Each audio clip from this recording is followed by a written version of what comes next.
Today, we're going to be using Blender to turn my 2D artwork into 3D. So last year, I released a bunch of 2D posters on Etsy. Out of all the ones that I designed, this one with the frog tending a flower stand is definitely my favorite one. He's just so cute. He's just there working hard, selling his flowers, and having the best time. And I love this poster and I think it would look amazing in 3D. Now before I get into it, I get a lot of questions. What is Blender? How much is it? Can I buy it? Blender is free, and it's not just free for a first month or free for like 6 months. It's free forever. You can literally download it for free. I will link it in my description. It's not even an affiliate code, it's free. And it's free because it's open source. So literally $0. Go jump into Blender, have a play, and see me what you do because it's a lot of fun. So let's jump straight into Blender. And you know the first thing we always do is delete everything because I need a blank canvas. So I just put in the frog poster just as a reference in the background so that I could see it. And then I went in to start designing the frog stand, which was a lot of fun and came together quite quickly. I put up the poles and then used the array modifier to make them all the same around. I don't know how to explain that. I did the top of the little stand as well, and then used a solidify modifier to make it a little bit more plumptuous. Here I am designing the frog. I've designed a few frogs. Here they are.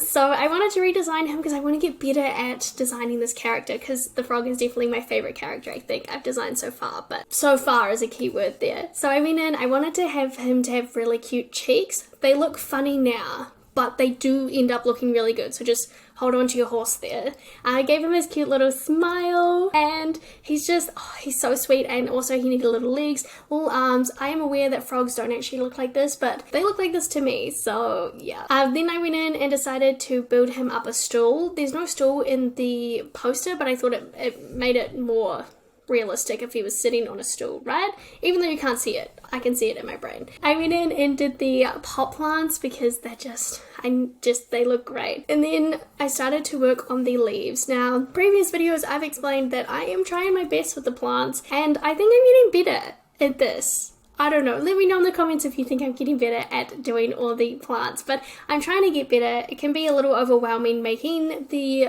plants from one little plane, but yeah, anyway, here what I'm trying to do is I'm trying to scatter a bunch of different leaves into the pot so they kind of look like a snake plant. So I'm just using the UV map there to tell Blender where I want the leaves to be and where I don't want them to be. That's really what the process is here. So here's what they're looking like. I kind of fiddled with this for a very long time. I don't know why. I think it looks great right here, to be honest with you. And this is what they were looking like, and I put them up on the little stand next to the frog, and it's all coming together so well. I went in and decided to do the bunting along the front. I was a little confused about how to do this, but what I did was I grabbed a plane and then merged two of the vertices, or two of the vertex together to create vertices, and then put them along a curve, if that makes any sense, and then use the array modifier on them. That's how I did it. I thought it turned out really well, but I haven't made the string yet. I get to the string. I made another pot plant because I wanted a couple variations of pot plants to be around.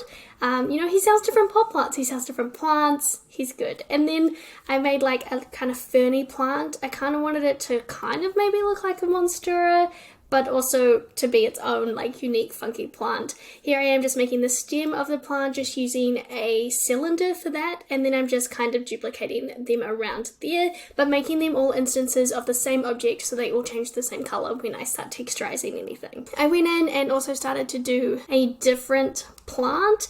I'm really just trying to work on my plant skills in this video because just trying my best. I decided I wanted to do the flower. Now this flower was probably the most painful thing I've ever made in my life because I couldn't actually get the petals to duplicate around the center of the flower, if that makes sense. I just kept turning. I didn't understand what was going on, and then it would leave a gap after it turned, and I spent a solid, hour trying to work out what the heck was going on here. But that's fine. In the end, I just duplicated those petals around. Don't at me in the comments if you have the solution for how I could have fixed it. Please let me know so it's faster next time for me. Then I got that little flower and I wanted him to be on the right hand side just like he is in the poster.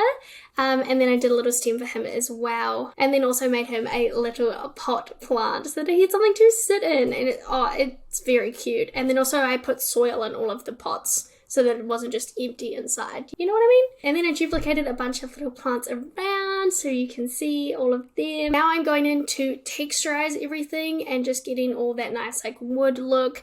You can now see the bunting coming through. I do the bunting string, don't you worry.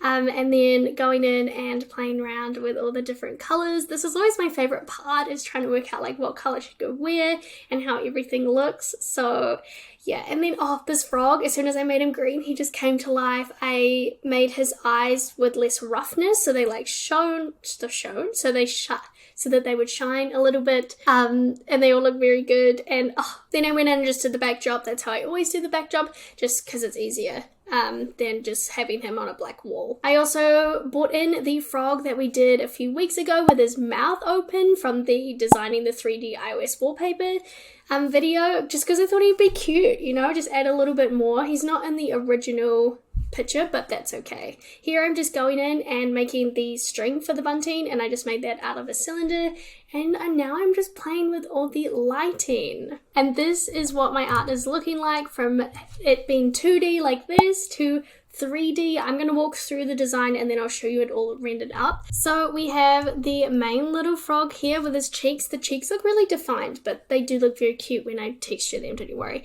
He's standing on just a little stool. He has his little frog friend who is shocked. He is a character that I brought in from one of my previous videos, and I'm in love with that frog. We've got a variation of plants around, like a snake plant. We just have a general flower. We're going to call that general flower. We've got this ferny plant here, and then flowers here, another fern one, and then he's at this very cute little stall. Here's like a 360, what it's looking like, and then the cute little buntings. It's all so cute. Every time I make stuff, every week, I just feel like I'm getting so much better, and he's so cute. So here's, once again, the 2D design, and then this is what it looks like rendered. Wow!